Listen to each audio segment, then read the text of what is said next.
Brethren, we need to be in a state where we are keeping Christ before our hearts, our minds, our sight all the time. You need to be thinking, what comes into my life that challenges that? You need to be thinking about dedicated seasons. Guess what? You don't have what happens to Charles Simeon or Jonathan Edwards or Thomas Charles unless you're doing what they do, which is meditation.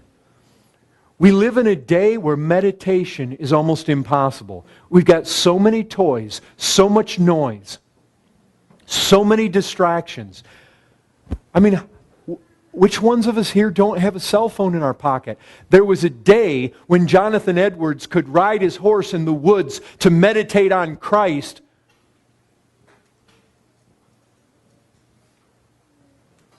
And the phone wouldn't ring.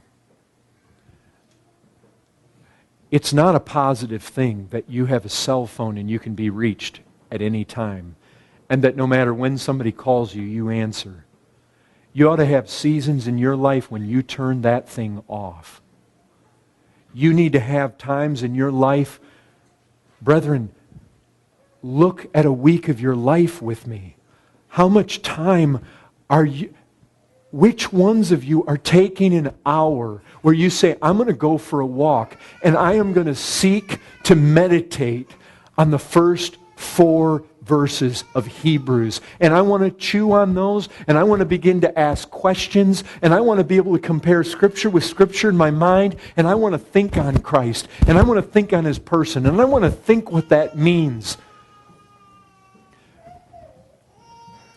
Brethren, when you become filled with a joy that is unspeakable and full of glory over the glories of Christ, that's where health comes from, right? The joy of the Lord is what? It's your strength. Don't tell me that people that become unable to speak because of an exhilarating glory of Christ, and then the only words that can come out amid tears and deep heart movement of the truth of the reality of the person of Christ, and all I can say is glory, glory. People like that, they don't go out and let sin and weight cling to them. They don't go out and have to be told to obey those that have leadership or attend meetings or be fruitful in their life, or to be careful lest they fall away. People are not headed back to the old country when they've experienced Christ like that. But listen, this book of Hebrews makes it abundantly clear. You live lives like this and you win this race by things you do. That's the reality. Work out your salvation with fear and trembling. Brethren, people fall out of this race all the time. They fall out all the time. Don't fall out. There are strong encouragements to hold fast, brethren. You've got to give yourself to filling your mind, your heart, your faith, your knowledge with Christ. It has to be a priority. If you've got time to play video games and to be on your computer and to be on Facebook and to be writing emails and to be text messaging and to be searching and sifting every conceivable thing, brethren, wait. Remember what wait is. You say, but I'm looking at sermons. Brethren, a sermon on the internet can become weight if you're not taking time to be with Christ alone, meditating on His glories, not having somebody else regurgitate the whole thing for you all the time.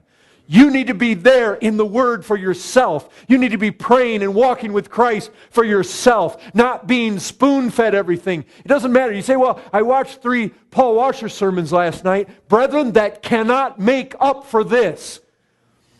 These men found glory by themselves with Christ, meditating in the Word. Yes, those things may be good, but they can become weight. You say, but I got friends, I'm wanting to communicate with them. It can become weight. You've got to make sacrifices to be seeing the glories of Christ, and that alone are healing, brethren. There is no other healing mechanism in the Christian life but Christ, and intimacy and glory and beholding and laying hold and being swept away and filled with joy. There is no substitute at all. Brethren, this is the heart and soul of this book of Hebrews. A strong encouragement. Hold fast. And it's Him, brethren. It's Him, the hope we have. Doesn't it say? Jesus Christ, our hope. 1 Timothy 1:1. He is the hope. You have no hope outside of Him. And you need to hold fast. Holding fast doesn't mean letting go for all this stuff and weight in your life. And it clings so easily. And all you have to do is not make an effort, and you'll just drift. It's a fight, brethren. God help us.